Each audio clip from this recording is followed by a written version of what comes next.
नमस्कारं सर्वेषां छात्राणां स्वागतम् अस्ति।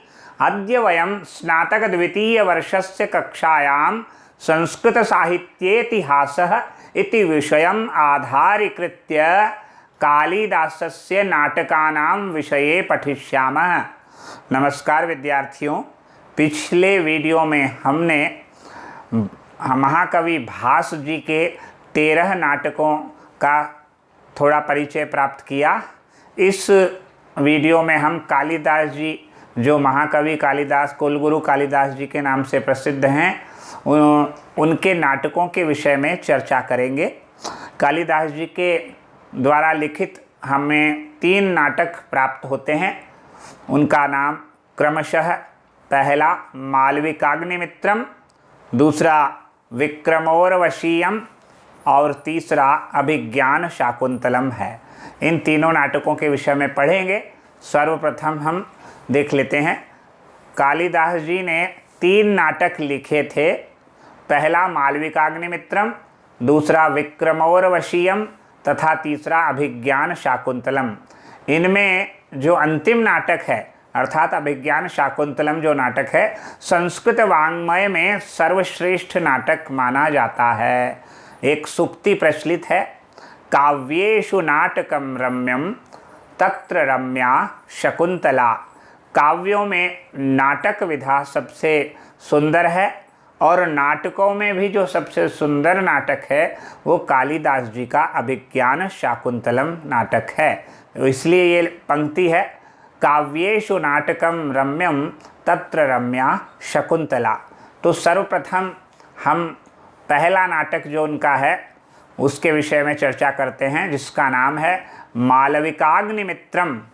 मालविकाग्निमित्रम यह एक ऐतिहासिक नाटक है जिसमें शुंग वंशीय राजा अग्निमित्र का दासी के वेश में रहने वाली विदर्भ राजकुमारी मालविका के प्रति प्रेम वर्णित है।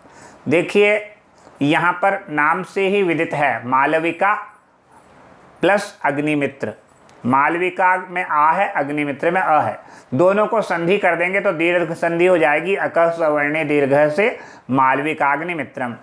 तो यह ऐतिहासिक नाटक है जिसमें शुंग वंशीय राजा, अग्निमित्र जो राजा है उनका वंश है शुंग वंश।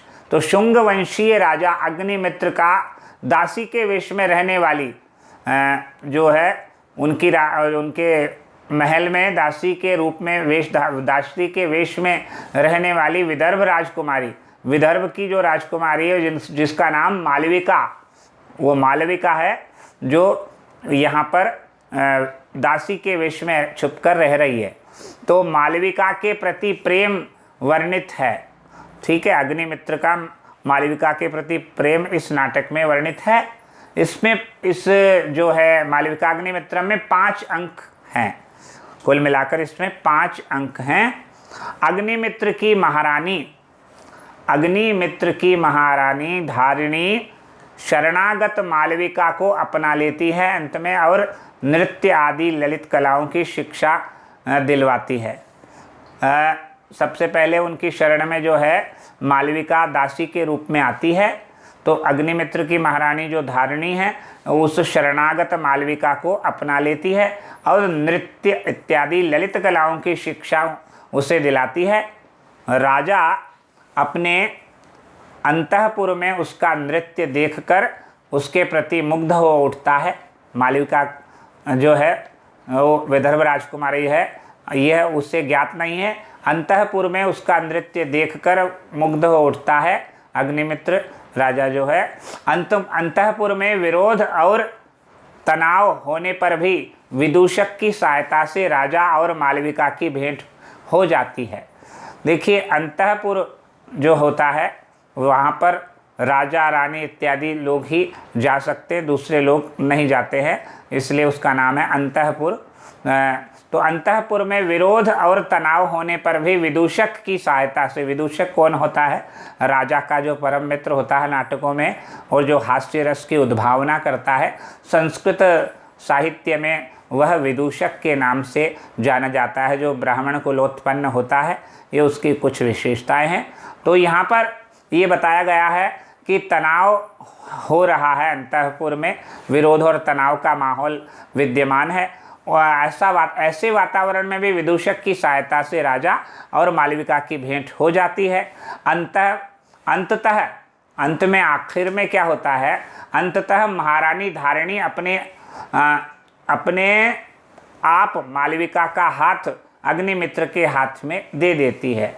तो महारानी धारिणी है, अपने आप मालविका का हाथ अग्निमित्र के हाथ में दे देती है और दोनों का विवाह करवा देती है। इसमें अग्निमित्र के पिता पुष्यमित्र के द्वारा किए गए अश्वमेध का भी संकेत प्राप्त होता है।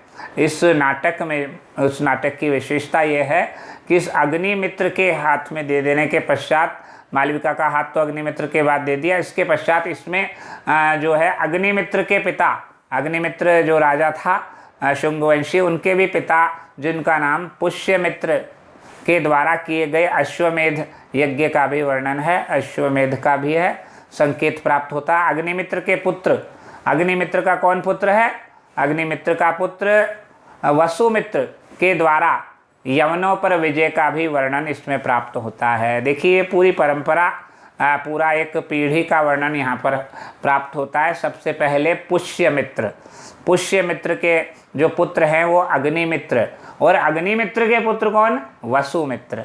तो ये आप ध्यान रखिएगा, सबसे पहले आता है पुष्यमित्र, जो पुष्यमित्र के पुत्र कौन है, अग्निमित्र, और अग्निमित्र के पुत्र हैं वसुमित्र। ठीक है, तो यहाँ पर मैंने आपको शुंगवंशीय 3 राजाओं के बारे में बता दिया है। इसमें अग्निमित्र के पिता पुष्यमित्र के द्वारा किए गए अश्वमेध का भी वर्णन संकेत है, और अग्निमित्र के पुत्र वसुमित्र के द्वारा यवनों पर विजय का भी वर्णन प्राप्त होता है। इस नाटक में राज प्रासाद के प्रणय षड्यंत्रों का सजीव चित्रण किया गया है। प्रेम प्रपंच की घटनाएं चुभते हुए संवादों एवं रसपूर्ण विनोद से भरी हैं। ये यहाँ पर इसकी खास विशेषताएं हैं इस नाटक की, देख लीजिए। 2-3 विशेषताएं वापस से बता देता हूँ। राजप्रासाद के प्रणय षड्यंत्रों का सजीव चित्रण है इसमें। प्रेम प्रपंच की घटनाएं चुभते हुए संवादों और रसपूर्ण विनोद से भरी हुई हैं, ये सारी घटनाएं इसमें प्राप्त होती है। कालिदास की इस प्रथम नाट्य कृति में उनके कलात्मक विकास का बीज निहित है। ठीक है, ये प्रथम रचना थी कालिदास की, जिसका ग्रंथ का नाम था मालविकाग्निमित्र। अब द्वितीय रचना है, उसके विषय में पढ़ते हैं। उसका नाम है विक्रमोर्वशीय। विक्रम प्लस उर्वशी संधि हो गया था, विक्रमोर्वशीय। ठीक है, यह कालिदास का द्वितीय नाटक है। इसमें राजा पुरुरवा और अप्सरा उर्वशी की प्रेम कथा का वर्णन प्राप्त होता है। यह कालिदास का द्वितीय नाटक है। इसमें राजा पुरुरवा और अप्सरा उर्वशी की प्रेम कथा का वर्णन है। यह कथा ऋग्वेद और ब्राह्मण ग्रंथों में भी प्राप्त होती है। परंपरा से प्राप्त हुए कथानक को कालिदास ने अत्यंत कौशल से 5 अंकों में इसे फैलाया है। देखिए, ऋग्वेद और ब्राह्मण ग्रंथों में भी यह पुरुरवा उर्वशी की कथा प्राप्त होती है। परंपरा से प्राप्त हुए कथानक को कालिदास जी ने बड़े कौशल से 5 अंकों में फैलाया है। और पुरुरवा स्वर्ग की अप्सरा उर्वशी को देखकर, इसकी कथा वस्तु थोड़ी सी बता देता हूँ आपको, ताकि आपको इसके विषय में जानकारी हो जाए। पुरुरवा स्वर्ग की अप्सरा उर्वशी को देखकर मुग्ध हो जाता है और उर्वशी का भी नायक के प्रति अनुराग होता है। महारानी राजा को उर्वशी से प्रेम करने की अनुमति दे देती है और उर्वशी को भी 1 वर्ष के लिए पुरुरवा के साथ रहने की अनुमति मिल जाती है। ठीक है, यहाँ पर दोनों ही पात्रों को अनुमति प्रदान कर दी गई है। महारानी राजा को उर्वशी से प्रेम करने की अनुमति देती है और उर्वशी को भी 1 वर्ष के लिए पुरुरवा के साथ रहने की अनुमति स्वर्ग से प्राप्त हो जाती है। चतुर्थ अंक में उर्वशी एक लता के रूप में परिवर्तित हो जाती है। चतुर्थ अंक में उर्वशी एक लता के रूप में परिवर्तित हो जाती है, बदल जाती है। पुरुरवा विलाप करता है, उर्वशी के लिए वह विलाप करता है। पुरुरवा राजा के प्रेम से प्रभावित होकर इंद्र उर्वशी को आजीवन राजा के साथ रहने की अनुमति दे देते हैं। मैंने पहले ही बताया था कि ये जो है पुरुरवा स्वर्ग की जो उर्वशी अप्सरा जो है ये स्वर्ग की अप्सरा है, तो स्वर्ग से उन्हें अनुमति प्राप्त हो जाती है। पुरुरवा विलाप करता है। चतुर्थ अंक में जब वह लता के रूप में बदल जाती है तो राजा के प्रेम से प्रभावित होकर इंद्र उर्वशी को आजीवन राजा के साथ रहने की अनुमति दे देते हैं। इस नाटक में श्रृंगार के संयोग एवं विप्रलंभ दोनों रूपों का अत्यंत मार्मिक प्रयोग किया गया है। इसमें कालिदास की नाट्य कला और काव्य कला भी अधिक विकसित दिखाई पड़ती है। प्रकृति का मानवीय भावों के साथ अधिक सामंजस्य इसमें दिखाया गया है। उदाहरण के लिए उर्वशी के लता रूप में परिणत हो जाने पर महाराज पुरुरवा सामने बहती हुई नदी को ही अपनी प्रेयसी समझ बैठते हैं और उसका वर्णन करते हैं। यहाँ पर ये हमारा जो दूसरा ग्रंथ है जिसका नाम है दूसरा ग्रंथ का नाम था विक्रमोर्वशीयम, ये यहाँ पर संपन्न हो जाता है। अत्यंत महत्वपूर्ण ग्रंथ है कालिदास जी का। इस नाटक में श्रृंगार के दोनों पक्षों का वर्णन प्राप्त होता है। श्रृंगार के दोनों पक्ष जिसे हम कहते हैं संयोग और वियोग, वियोग का दूसरा नाम विप्रलंभ भी है। तो संयोग एवं विप्रलंभ दोनों रूपों का अत्यंत मार्मिक चित्रण किया गया है। इसमें कालिदास जी की नाट्य कला और काव्य कला दोनों निखर कर और अधिक विकसित होती हुई दृष्टिगोचर होती है। प्रकृति का मानवीय भावों के साथ अधिक सामंजस्य भी इसमें दिखाया गया है।